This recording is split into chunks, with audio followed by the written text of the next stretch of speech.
एक गांव में पूनम अपने पति मोहन के साथ रहा करती थी। पूनम और मोहन के 2 बच्चे भी होते हैं जिनके नाम महक और क्यारा होते हैं।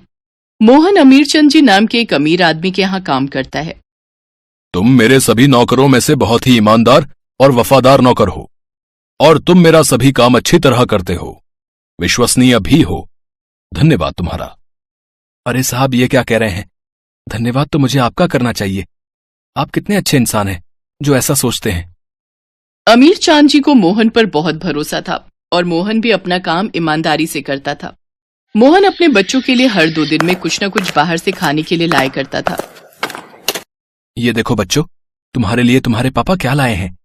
क्रीम रोल, गरम जलेबी, पूरी कचौरी और मालपुए भी। अरे वाह पापा, क्या बात, मजे ही आ गए आज तो। जी आप भी ना, ये सब दे देकर इन्हें बिगाड़ दोगे। घर का खाना तो इनसे खा ही नहीं जाता, बाहर का चाहे जितना दे दो। वो सब इसी तरह मिलजुल कर खुश रहा करते थे। पूनम बहुत पूजा पाठ करती है। वो हर मंगलवार को पूरी सब्जी बनाकर गांव के भव्य मंदिर में भोग लगाती है और सभी भक्तों में वो प्रसाद बांटा जाता है और सभी को उसके हाथ की बनी पूरी सब्जी बहुत पसंद आती।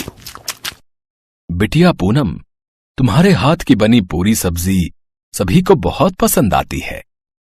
तुम बिटिया हर हफ्ते ही बहुत सारा भोग बनाकर लाती हो और जरूरतमंद लोगों को भी बांटती हो।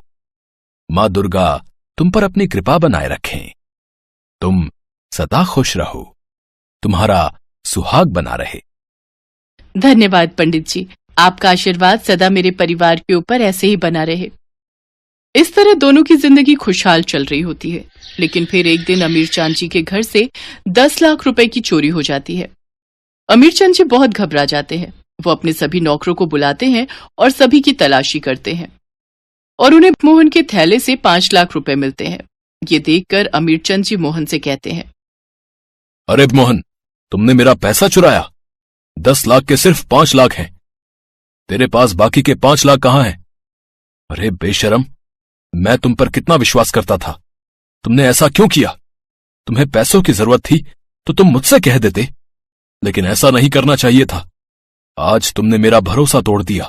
साहब, मैं कुछ नहीं जानता, मेरा यकीन कीजिए। माता रानी की कसम, मैंने कोई चोरी नहीं की। मेरे थैले में ये रुपए कहां से आए मुझे नहीं पता। मुझ पर भरोसा कीजिए साहब, मैं आपके आगे हाथ जोड़ता हूं। अब तो तुझे सजा मिलकर ही रहेगी। तूने गुनाह किया है। जब पुलिस तुझसे पूछताछ करेगी तो बाकी के 5 लाख भी निकल जाएंगे तेरे पास से ही। तुझे तो मैं अब बिल्कुल नहीं छोड़ूंगा। इतना कहकर वो पुलिस को फोन लगा देता है और पुलिस बेकसूर मोहन को जेल में डाल देती है। जब उसकी पत्नी पूनम को इस बात का पता चलता है तब वो फौरन पुलिस स्टेशन जाती है और अपने पति से कहती है, आप बिल्कुल भी चिंता मत कीजिए। मैं जानती हूँ आप निर्दोष हैं और देवी माँ भी जानती है। आप बिल्कुल भी चिंता न करें। मैं वकील करूंगी और केस लड़ूंगी। मैं पूरी कोशिश करूंगी आपको जेल से बाहर निकालने की। अब कुछ नहीं हो सकता पूनम, तुम क्यारा और महक का ध्यान रखो। मेरी गलती क्या थी? मैंने तो हमेशा ईमानदारी से काम किया है, उसका ये सिला दिया है मेरी किस्मत ने। मैंने आपसे कहा ना आप हिम्मत नहीं हारेंगे। मैंने कहा ना आपसे, आपकी बीवी सब ठीक कर देगी। पूनम फिर मंदिर जाती है और अम्बे माँ से प्रार्थना करती है, अम्बे माँ, आप और मैं दोनों जानते हैं मोहन जी ऐसी गलती नहीं कर सकते और ऐसा घटिया काम वो कभी नहीं करेंगे। मुझे अपने पति को निर्दोष साबित करने में आपकी मदद चाहिए अम्बे माँ। अम्बे माँ, आपको मेरा साथ देना होगा। पूनम लॉयर हायर करने जाती है। तभी वो कुछ सोचने लगती है, अम्बे माँ, मैंने ये तो सोचा ही नहीं। वकील को हायर करने के लिए भी पैसे चाहिए, उसका भी इंतजाम करना होगा। अब मैं क्या करूं? इतने पैसे कहाँ से लाऊं? तभी वहां पर महक और क्यारा अपनी अपनी गुल्लक लेकर आते हैं। अपने मासूम हाथों से अपनी माँ को देते हुए कहते हैं, ये हमारी गुल्लक है, आप इसमें से सारे पैसे ले लो। माँ, हम जानते हैं पापा बेकसूर हैं। आप ये पैसे ले लो और पापा को जेल से घर ले आओ।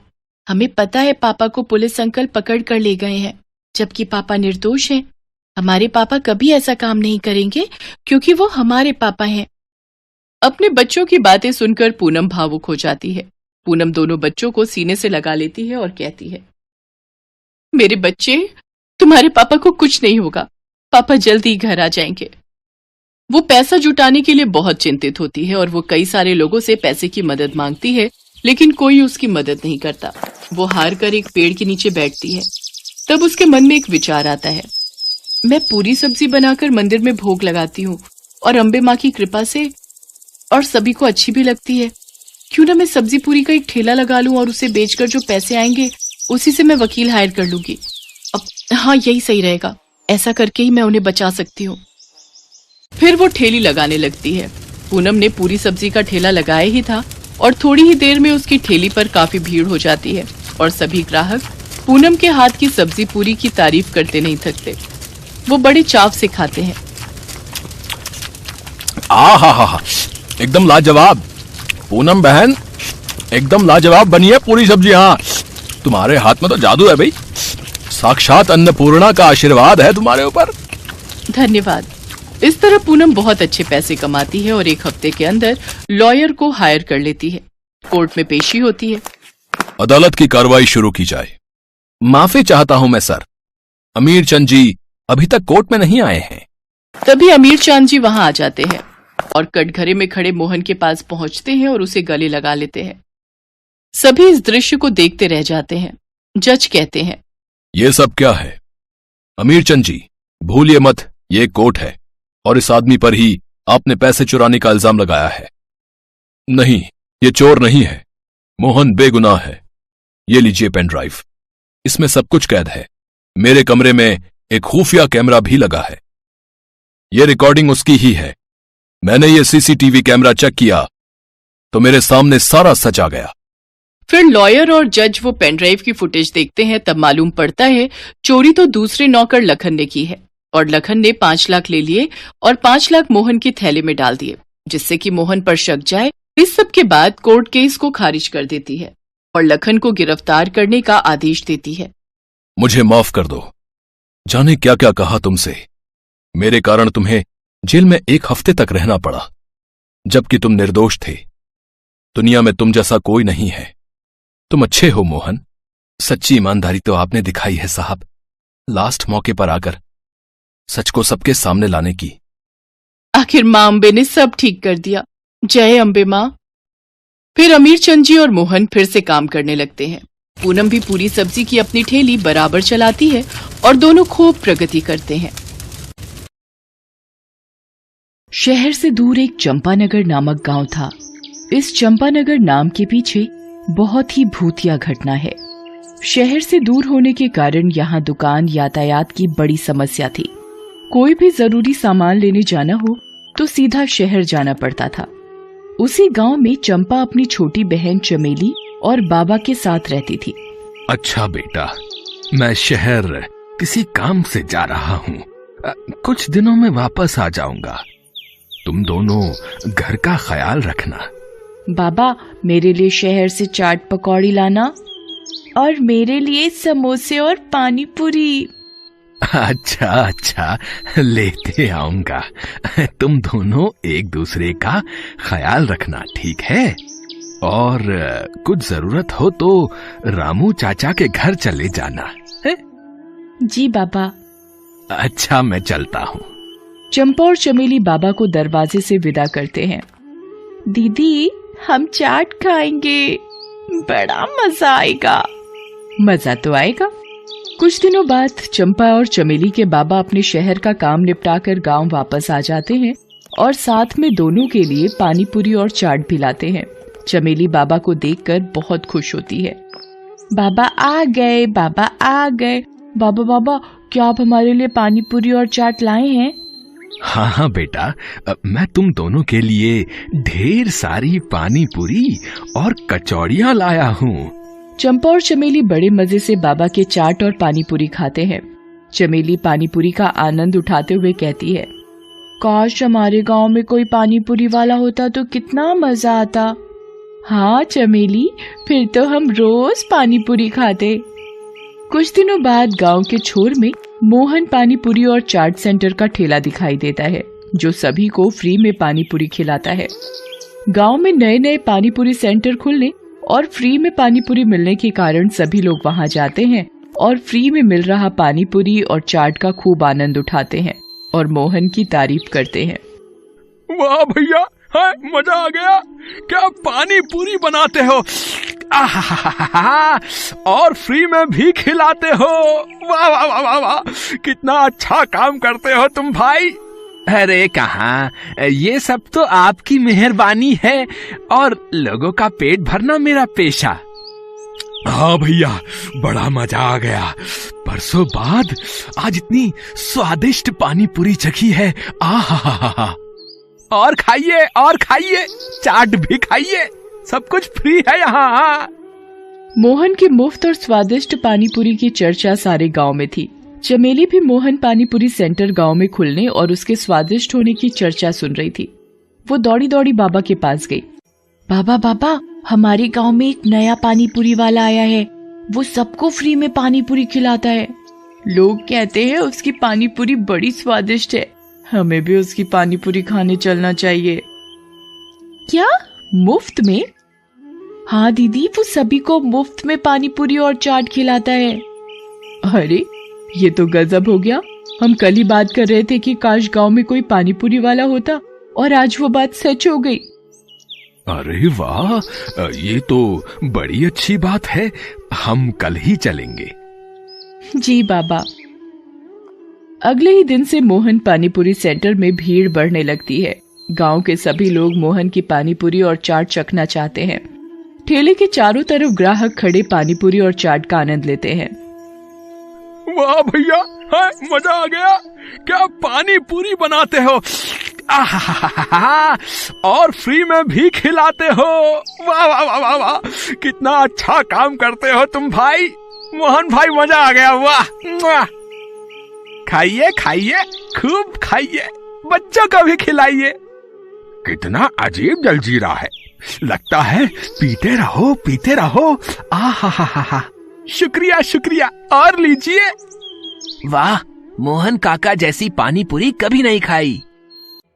कुछ ही दिनों में मोहन के मुफ्त में पानीपुरी के चर्चे सारे गांव में थे। अगले दिन चमेली बाबा के साथ पानीपुरी खाने के लिए तैयार थी। अरे अब चंपा कहाँ है? उसे पानीपुरी खाने नहीं चलना? चंपा रसोई में कुछ काम कर रही थी, वहीं से आवाज आई। नहीं बाबा, मुझे थोड़ा काम है। आप मेरे लिए पानीपुरी पैक करा कर ले आना, मैं यही खा लूंगी। अच्छा ठीक है। अच्छा ठीक है दीदी, मैं ले आऊंगी। दोनों पानीपुरी खाने चल देते हैं। वहां पहुंचने पर उन्हें पता चला कि वहां काफी भीड़ है। बहुत से लोग पानीपुरी खा रहे हैं, जिसे देख बाबा और चमेली बहुत प्रसन्न हुए। दोनों मोहन के पास गए। मोहन, अब तुम्हारी पानी पूरी और चाट के बारे में बहुत चर्चे सुने हैं। जरा हमें भी चखाओ, हम भी तो देखें तुम्हारी पानी पूरी कैसी है। चमेली बड़ी खुश थी। अरे आइए, आओ बेटा आओ, ये लो खाओ, खूब खाओ और मजे करो। हैं, सब फ्री में है, पेट भर के खाओ, ये लो।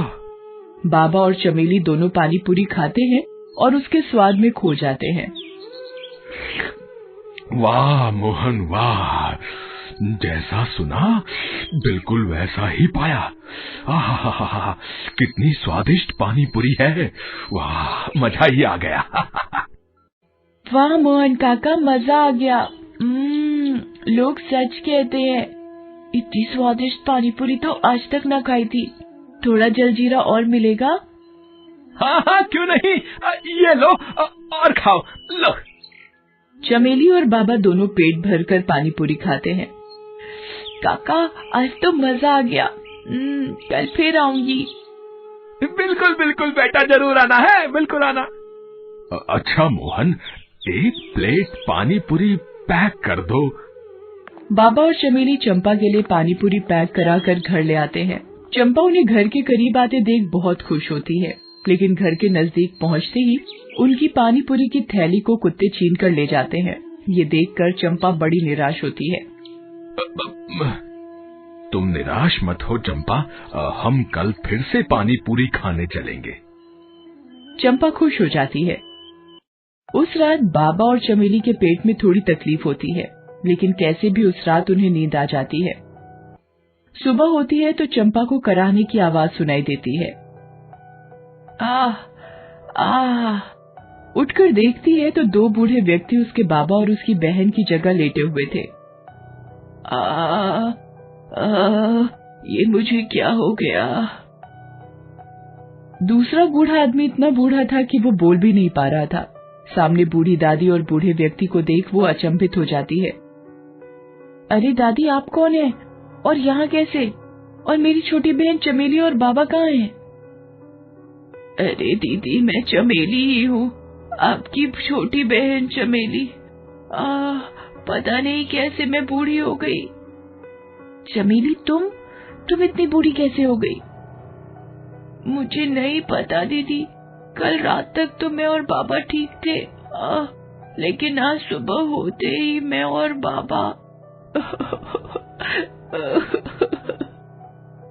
चमेली रोने लगती है। चंपा भागकर बाहर जाती है तो देखती है कि वहां सभी लोग बूढ़े हो चुके हैं और दर्द के मारे कराह रहे हैं। हर तरफ चीखें और पुकार थी। चंपा दौड़कर रामू चाचा के घर जाती है। वो भी बूढ़े हो चुके थे। रामू चाचा आप कहाँ हैं? खटिया में पड़े रामू चाचा की आवाज सुनाई दी। बेटा, मैं यहाँ हूँ, तुम ठीक हो? हाँ, मैं तो ठीक हूँ रामू चाचा, पर ये सब क्या हो रहा है? सभी लोग बूढ़े कैसे हो गए? पता नहीं बेटा, कल तक तो सब बढ़िया था। जब से मोहन पानी पूरी और चाट सेंटर की पानी पूरी खाई है, तब से पेट कुछ खराब रहने लगा। और आज सुबह उठा तो पूरा गांव बूढ़ा हो चुका था, और मैं भी। चंपा को लगा जरूर इसमें मोहन पानीपुरी वाले का ही हाथ है, वरना कोई चाट और पानीपुरी फ्री में क्यों खिलाता। रात होने पर चंपा छुपकर मोहन के ठेले के पास जाती है तो वहां मोहन दिखाई देता है। वो जोर जोर से हंस रहा था। ये पानी पूरी नहीं, मेरे रसायन का कमाल था। अब मैं कभी बूढ़ा नहीं होऊंगा। चंपा चुपके चुपके ये सब देख और सुन रही होती है। अच्छा, तो ये बात है। मोहन खुशी में इतना पागल हो गया कि उसका रसायन का डिब्बा उसके ठेले से नीचे गिर गया, मगर उसने ध्यान नहीं दिया और वो अपना ठेला लेकर वहां से चला गया। चंपा उस रसायन के डिब्बे को उठाकर घर ले आती है। अगले दिन चंपा बहुत ही स्वादिष्ट पकवान बनाती है और मोहन के पास जाती है। मोहन काका, मुझे भी पानीपुरी खिला दो। चंपा को देख मोहन सोच में पड़ जाता है। अरे, ये लड़की कैसे बच गई? कोई बात नहीं, आज इसकी भी उम्र छीन लूंगा। अरे बेटा, आओ आओ, आओ तुम भी खाओ, ये लो है।